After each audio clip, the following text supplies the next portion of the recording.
Ciao a tutti, je suis Pauline alias Maglia Ritorta, une maïtorse en italien. Et aujourd'hui, j'ai décidé de vous accueillir sur ce nouveau podcast dédié au tricot.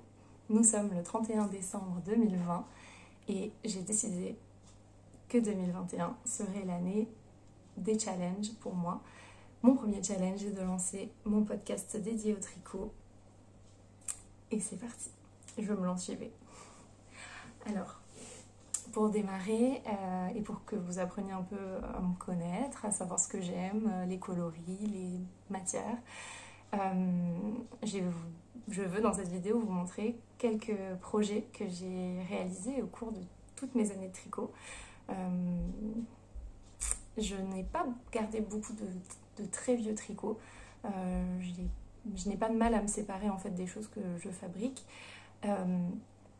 J'ai beaucoup donné de projets terminés quand je me rendais compte que finalement la coupe ne me convenait plus ou la couleur.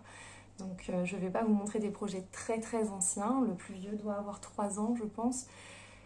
Et je vais vous les présenter par marque de fil. Il faut déjà savoir que je suis absolument pas yarn snob. Je tricote de l'acrylique, de la laine. Si j'en ai l'occasion, des laines teintes à la main et filées à la main.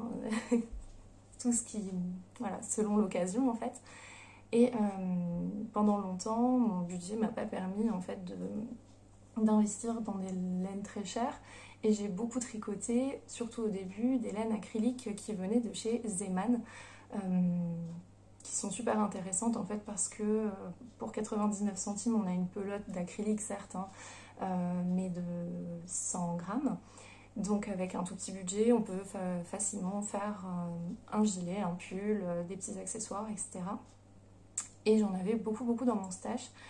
Et en 2020 j'avais décidé de vider mon stash et d'acheter peu de laine.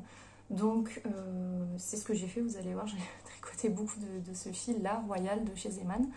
Et le premier projet que je vous montre aujourd'hui, c'est le super classique Oslo Hat de Petite Knit que j'ai fait dans ce coloris rouille que j'adore.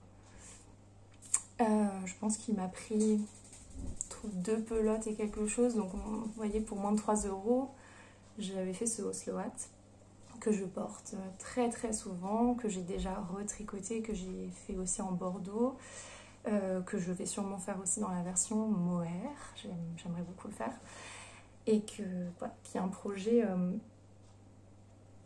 facile, simple, efficace, et qui est tout à fait le genre de, vous allez voir, tout à fait le genre de tricot que j'aime porter. Vous allez voir, je vais assez vite en fait dans la présentation, d'une part parce que je suis très stressée de ce premier podcast, et d'autre part parce que je veux vous en montrer plusieurs pour que vous vous rendiez compte un peu de ce que j'aime et tout, et du coup j'ai pas envie que ce soit trop long, donc je vais aller assez vite sur la présentation des projets.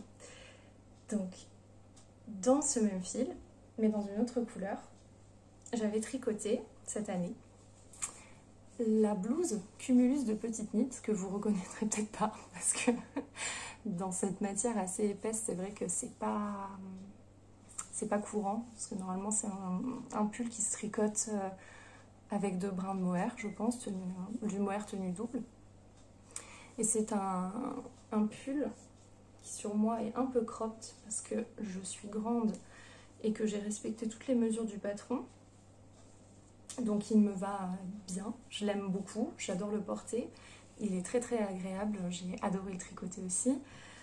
Bon, le seul truc c'est que je suis un peu, voilà, le rendu est très différent de celui qui est proposé par le patron. Alors là c'est très blanc, je suis désolée, mais on voit pas très bien, voilà. La couleur c'est plutôt ça, un rouge, un peu, oui, carrément fluo, désolée.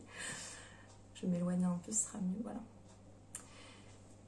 Construction top-down, assez simple à faire et qui m'a permis d'apprendre cette année à faire de l'i-cord. Il faut savoir qu'en fait pendant les 7-8 premières années de tricot, j'ai pas du tout été une aventurière, j'ai plutôt été plan-plan, on va dire. J'ai tricoté énormément de top-down comme ça, sans patron. En fait, j'avais trouvé une espèce de recette sur internet qui était adaptable à tous les échantillons en faisant des calculs en fait. Et c'était super parce que du coup je faisais tous mes pulls à partir de cette recette, peu importe le fil, peu importe la grosseur d'aiguille, etc. En changeant la forme du col, donc je faisais des cols ronds, j'ai fait des cols montants, des cols en V, mais c'était toujours la même forme en fait. Donc c'était super, mais à un moment j'en ai eu marre et donc j'ai eu un petit peu un creux, on va dire, dans la production parce qu'à un moment je me suis ennuyée et j'ai décidé de me challenger en découvrant des designers. Sur Instagram, j'en ai découvert beaucoup et pendant tout un temps, je n'ai tricoté quasiment que du Aurélie Tixier, donc une poule à petits pas avec qui j'ai appris énormément de choses. Et puis après, j'ai voulu me challenger. Oula, j'ai la peau très réactive. Avec qui j'ai voulu me challenger. Et donc, je vais vous montrer un projet que j'ai fait d'elle d'ailleurs, qui est le plus vieux de mes projets terminés, que je vous montrerai aujourd'hui, qui lui n'est pas tricoté en acrylique et qui est tricoté en népal de drops. Donc je vais vous montrer quelques réalisations que j'ai fait. La drops, j'en achète très régulièrement parce que voilà, elle est économique, mais c'est quand même de la laine. Donc c'était mon challenge pour me remettre au tricot il y a 3 ans. La symétrie Odette d'Aurélie Lapoule qui a été mis et remis et qui a bouloché et qui a souffert aussi d'un lavage un petit peu dur à la machine. Donc celui-ci, je l'adore. Voilà. J'aime tout sur ce pull, j'aime qu'il soit au point mousse, j'aime que les torsades soient comme ça, toutes différentes sur le panneau du devant. J'aime ces torsades-là, oh là là, il est dans un état. J'aime que les torsades soient comme ça, en biais sur le côté. Il est dans un état pas possible. Bref, je l'adore. Et donc, il est tricoté en népal de chez Drops, qui n'est pas du tout le fil préconisé par la designer. Je pense qu'elle préconisait un alpaca et kit silk. Et je sais pas pourquoi j'ai pas fait cette association-là. Et donc voilà, mon asymétrique Odette, mon préféré. Toujours de chez Drops, je vais vous montrer mon avant-dernier projet terminé, en gros projet on va dire. C'est un design de Morissette C, qui est la veste réalesse que j'ai faite en Alaska de chez Drops. Je regarde en bas parce que j'ai pris des petites notes pour être sûre de rien oublier. Alors lui, je l'ai brossé, je l'ai débouloché. Normalement, il doit être un peu plus présentable. Parce qu'il faut savoir que voilà, je l'ai tricoté il y a très peu de temps. Je l'ai terminé, je pense, en novembre. Et la laine a beaucoup bouloché en fait en dessous des bras. C'est un petit peu dommage. Je l'ai fait en suivant scrupuleusement toutes les instructions du patron. Les patrons de Morissette C sont très clairs. J'ai appris aussi beaucoup de nouvelles choses avec ce patron, notamment à faire cette ourlet là, qui est en fait une grande bande de jersey avec un rang de points en verre qu'on vient coudre et ça fait un ourlet super propre. On a le même aussi au bout des manches ici, super, avec un col châle. Et je vais vous montrer les points, le côté le plus intéressant de la veste. Voilà, donc plein de nouvelles choses que j'ai appris. J'ai appris à faire ces points là que je connaissais pas du tout. Et je trouve que voilà, je trouve que c'est, en fait c'est tout ce que j'aime, c'est à dire que la construction, c'est une construction de gros gilets col châle assez classique, hein. On relève les manches ici pour faire les manches, on relève les manches, on relève les mailles pour faire les manches ici sur le côté, on relève les mailles aussi pour faire le col châle. Ici j'ai fait une couture plutôt qu'un rabat à 3 aiguilles parce que c'était une technique qui me faisait peur. Je vais vous en parler après. Finalement, j'ai fini par le faire et je regrette de ne pas l'avoir fait sur cette veste. Et donc, ouais, la forme en elle-même est une forme plutôt classique, mais ce que j'aime beaucoup, c'est qu'on a cette grande bande de point texturé qui est trop belle. J'adore. Voilà pour ce projet-là. Toujours fait en drops, donc en drops Alaska. Et en drops, en gros projet, j'ai aussi fait le pull que je porte aujourd'hui. J'aurais pu vous en parler au début, ça aurait peut-être été mieux, mais bon.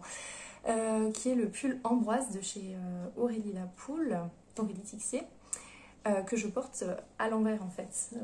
Là, c'est normalement le dos. C'est un pull en alpaca et kid silk. Là, je peux vous dire même les coloris, parce que c'est le dernier projet que j'ai terminé. Je l'ai terminé il y a 2-3 jours. L'alpaca, c'est la couleur anthracite et le kid silk, c'est la couleur cendre. Et donc, c'est un super beau pull qu'on tricote en morceaux. Je suis désolée, j'arrête pas de regarder aussi le retour. C'est là qu'il faut que je regarde. C'est un pull qu'on tricote en morceaux. Je vais vous montrer. Ça. Ouais, j'ai mis ma jupe de fête, hein, c'est le 31 décembre. Voilà, le dos, ici, enfin, le dos, l'avant, normalement, est avec un grand col V.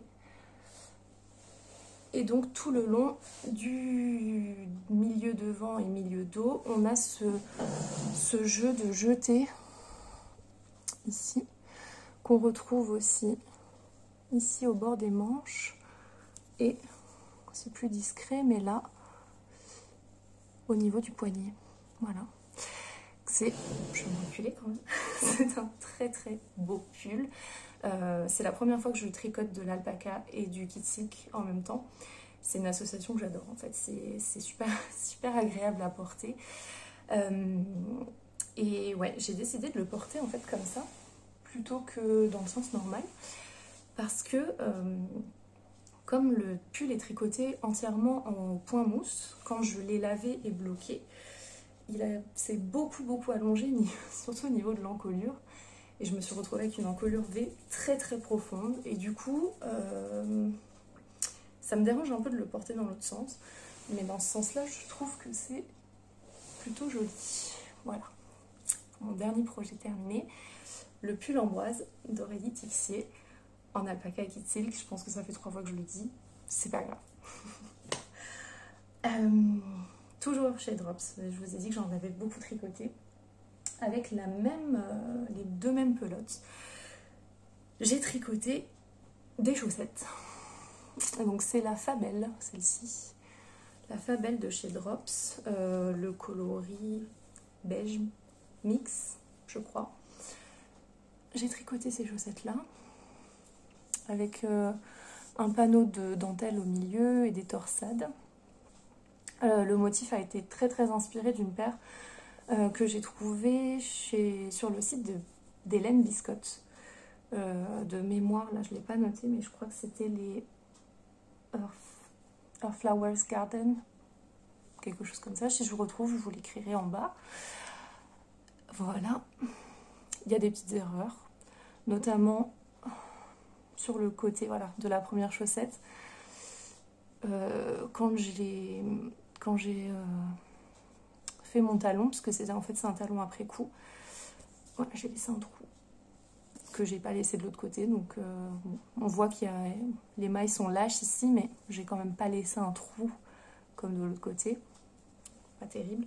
Et sur cette première chaussette, j'ai aussi une erreur dans ma torsade là. J'ai oublié de torsader de ce côté. Bon, après tout, pas grave. Elles sont pour moi et elles sont dans les chaussures. C'est un peu pas... Enfin, c'est le genre de petites choses que je laisse. Alors vous allez voir que je suis pas très... pas particulièrement rigoureuse. S'il y a des petites erreurs comme ça, je les laisse. En fait, ça me dérange pas, donc je les laisse. Et donc sur l'autre chaussette, par contre, il n'y a pas d'erreur de torsade et il n'y a pas de trou. Parce que j'ai regardé une vidéo entre-temps pour voir comment ne pas laisser de trou. C'est un peu mieux. Voilà, petite chaussette. Qu'est-ce que je veux vous dire d'autre sur ces chaussettes ? À part que je les adore, que je les ai portées déjà plein de fois. Donc oui, c'était une chaussette avec un talon, bon premier talon après coup, ça c'est la technique que j'ai appris à faire, et aussi mon premier grafting. Donc j'ai appris à faire 2 nouvelles choses grâce à ces chaussettes. Et pour le rabat, j'avais fait un rabat islandais, si je ne m'abuse. Je suis pas sûre de ce que je vous dis, mais il me semble que ça s'appelait un rabat islandais, pour que ce soit bien élastique en fait, et que j'ai pas de problème à passer le pied, et ça fonctionne très bien. Voilà pour les chaussettes. La seule paire de chaussettes que j'ai tricotée cette année. Et avec les restes, parce que j'en avais quand même pas mal. De mémoire, chaque chaussette pesait 30 grammes. Et ce sont des pelotes de 50 grammes, donc il m'en restait assez. Et j'ai fait les petites mitaines Cloudburst. Je ne me rappelle plus du nom. Et ça, je ne l'ai pas noté. Qui est un patron gratuit qu'on retrouve sur Ravelry, que je vous mettrai en description. Qui se présente comme ça. Avec pareil un beau panneau de dentelle sur le milieu. Et là aussi j'ai appris plein de choses en le faisant. Donc en fait ce sont des projets, les chaussettes et les mitaines de cette année. Et cette année j'avais décidé que chaque projet m'apprendrait quelque chose. Donc là j'ai appris à faire un gousset pour faire un pouce. Donc c'était très sympa. J'étais très contente de les avoir faites. Voilà. Esthétiquement, les mitaines, c'est pas mon délire hein, à la base. Sauf que, je vous l'ai pas dit, mais je suis professeure des écoles et je passe toutes mes récrés à l'extérieur, hein, forcément. Mes pauses sont à l'extérieur. Et en hiver, avoir les mitaines, plutôt que des gants, c'est quand même plus pratique pour plein de choses. Je travaille en maternelle, donc ça peut être utile. C'est plus facile pour ouvrir des paquets de mouchoirs et moucher les enfants, refaire des lacets, checker son téléphone, pourquoi pas. Hein. Voilà, donc les petites mitaines Cloudburst dont j'avais trouvé l'idée en fait sur le podcast de Tricolibri, Emma, que je remercie parce que je suis ravie d'avoir fait ces petites mitaines. Et il y en a une qui a été bloquée et l'autre non, je pense que ça se voit. Voilà. Ces jolies petites mitaines. Transition entre la Drops et les laines teintes par des teinturières indépendantes. Cette année, au mois de février, il y a eu en Lorraine le festival Exceptiolaine. J'espère que je le dis bien, j'espère que je ne me suis pas trompée. Qui a eu lieu à Briey. Et qui a fait venir notamment La Féfile, que j'adore, que je suis sur les réseaux et dont je rêvais d'acheter des écheveaux. Et puisque l'occasion s'est présentée, en fait, je suis allée à Briey. J'ai la chance d'habiter tout près, donc j'ai été pour m'acheter des écheveaux de La Féfile. Et je m'en étais acheté 2. J'avais acheté un écheveau de sa Merino Fingering Superwash en coloris mine de crayon. Et un écheveau de la même base mais en Dickey, coloris Aveline. Pour la mine de crayon, j'étais comme une dingue. C'était ma première laine à speckle. Je la trouvais magique parce qu'en fait, quand on la déroule, on voit les speckles qui arrivent et j'étais juste trop contente de la tricoter. Ça s'est passé pendant le confinement, donc ça a apporté un peu de joie pendant le premier confinement. Et j'avais envie de tricoter mon premier châle. Parce que je n'en avais jamais fait. J'avais fait beaucoup de colle, quelques écharpes. Je dis une bêtise, j'avais fait un châle juste avant. C'était le Trendy February de...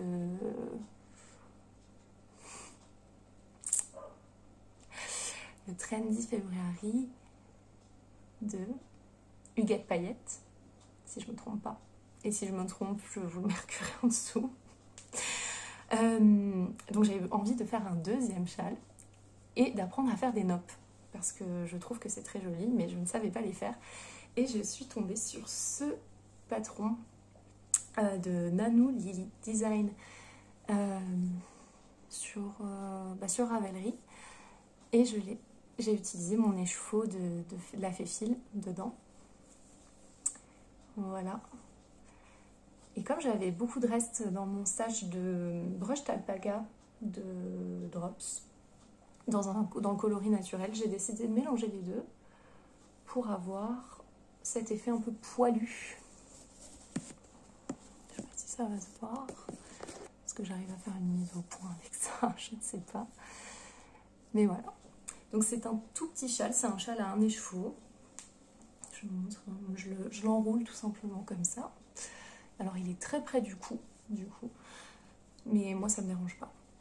Ça me dérange pas, je le trouve trop mignon. Voilà. Et j'adore la laine surtout. J'adore la laine qui est douce, qui est trop belle. J'adore les speckles, voilà, les couleurs là, tout à coup. Projet que je trouve très très mignon et très sympa à faire si vous débutez d'ailleurs, parce que il n'y a pas de technique particulière à savoir faire pour faire des nopes finalement. C'est assez facile et la designer du patron les explique très bien. Deux derniers petits projets que je veux vous montrer. Tricoter aussi avec le fil de la Féfil. Donc la fameuse Aveline indiquée. Pour commencer, j'avais décidé de faire un bonnet. Je cherchais en fait, j'avais fait mon échantillon et j'ai fait tout fait tomber. J'avais fait mon échantillon et je suis allée sur Ravelry pour chercher un patron qui pourrait correspondre. Et j'étais tombée sur ce bonnet-là. Alors désolée, les couleurs partent un peu... la balance des blancs est pas terrible. Je sais pas si vous verrez bien. Donc c'est un bonnet de chez Cathy Tricot, qui est comme ça avec un motif de fougère, d'où le nom bonnet ferme.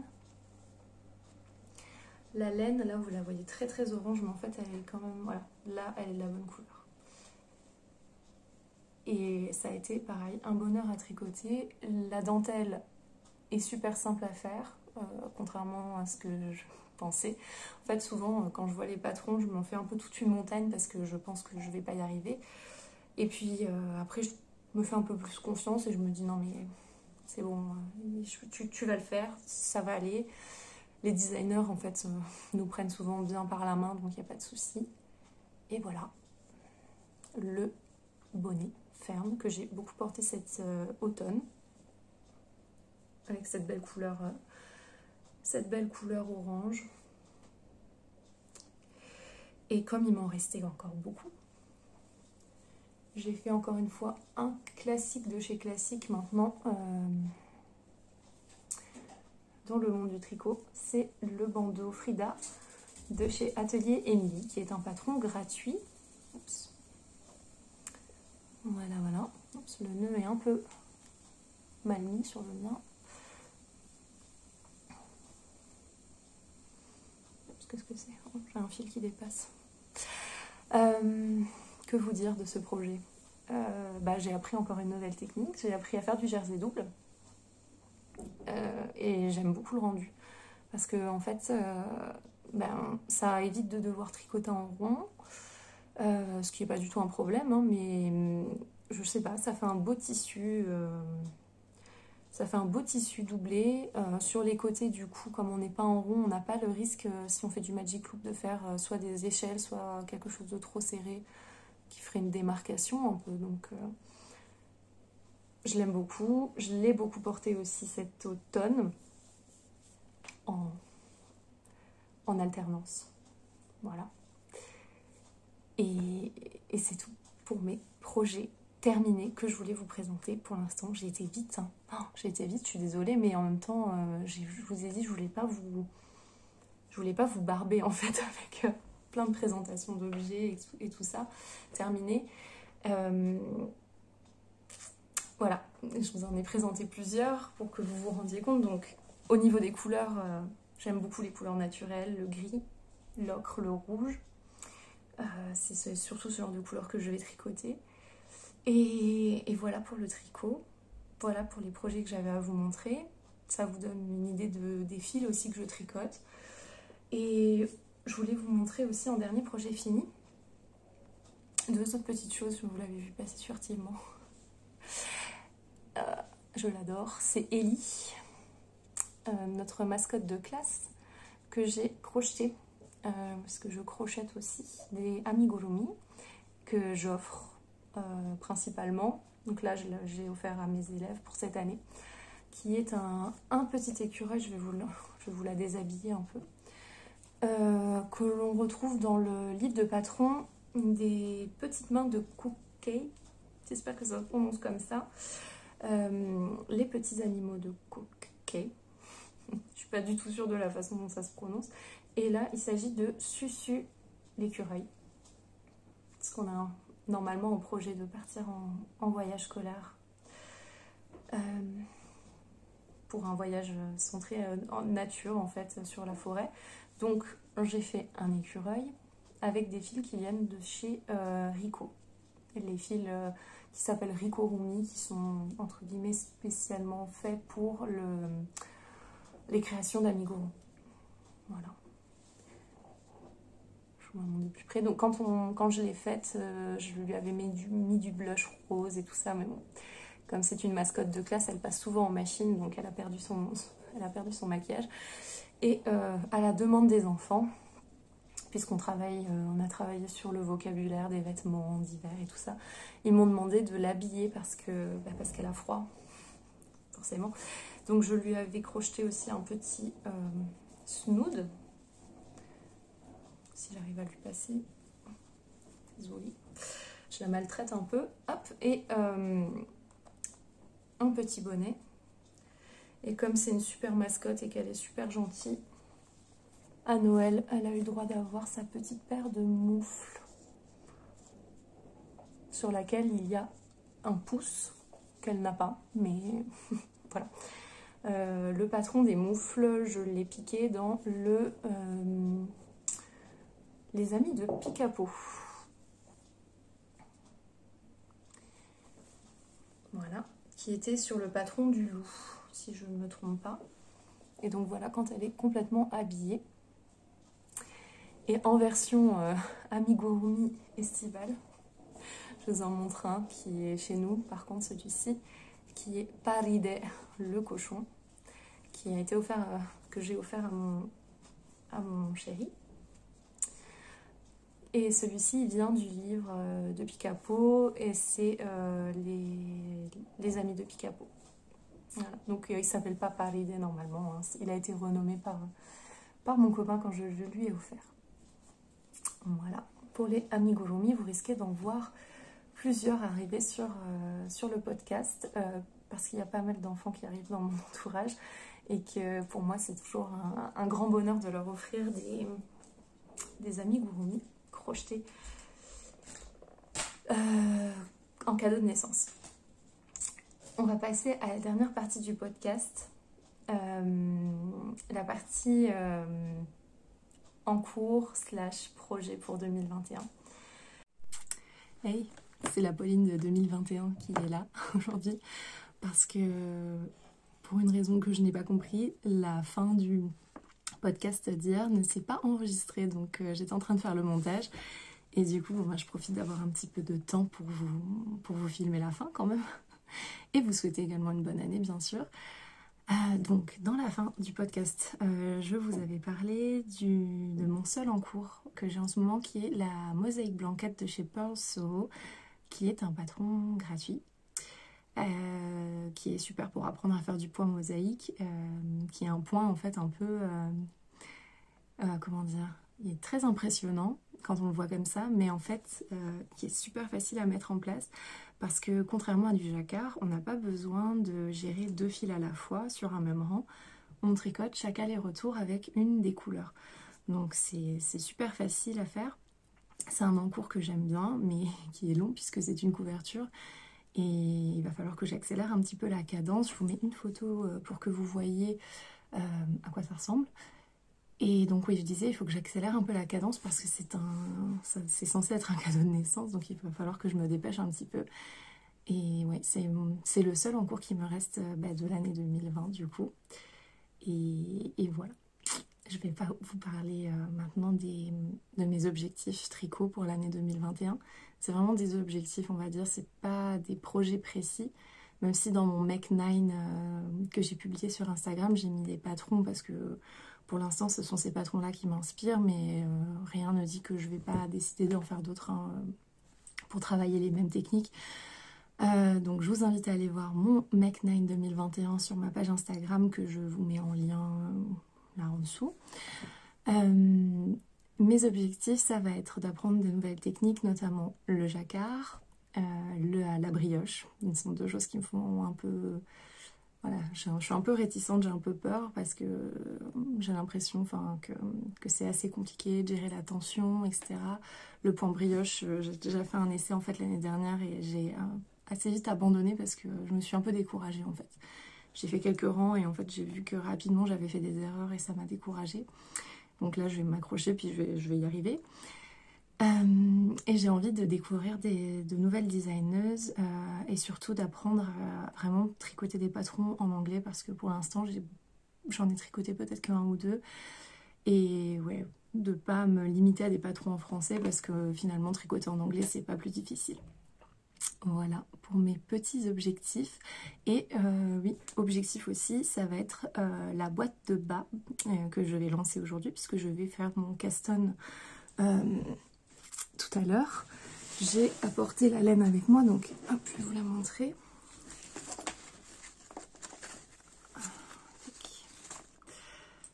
C'est de la cache wool de chez Katia. Voilà. Que j'ai pris dans le coloris 300, il me semble que c'est le coloris naturel. Et c'est une laine... 70% de laine, 25% de polyamide et 5% de cachemire. Donc j'ai déjà fait mon échantillon, j'ai déjà sélectionné mon premier patron pour ma boîte de bas. J'ai acheté une belle boîte, j'ai hâte de la remplir avec des chaussettes, j'espère en faire une par mois. La paire que je vous ai présentée tout à l'heure, j'ai été relativement rapide, je pense qu'en moins d'une semaine elle était largement terminée, donc je pense avoir le temps d'en faire au moins une paire par mois pour remplir ma boîte de bas et me l'offrir à Noël 2021. Voilà, voilà. Je vous ai parlé de tout, ça y est. J'espère que vous avez passé un bon moment avec moi. Si c'est le cas, n'hésitez pas à vous abonner pour être au courant des prochains podcasts. N'hésitez pas aussi à me rejoindre sur Instagram et sur Ravelry. Les liens sont juste en dessous. Et encore une fois, je vous souhaite une bonne année, plein de tricot, beaucoup de satisfaction et beaucoup de joie. À bientôt. Ciao!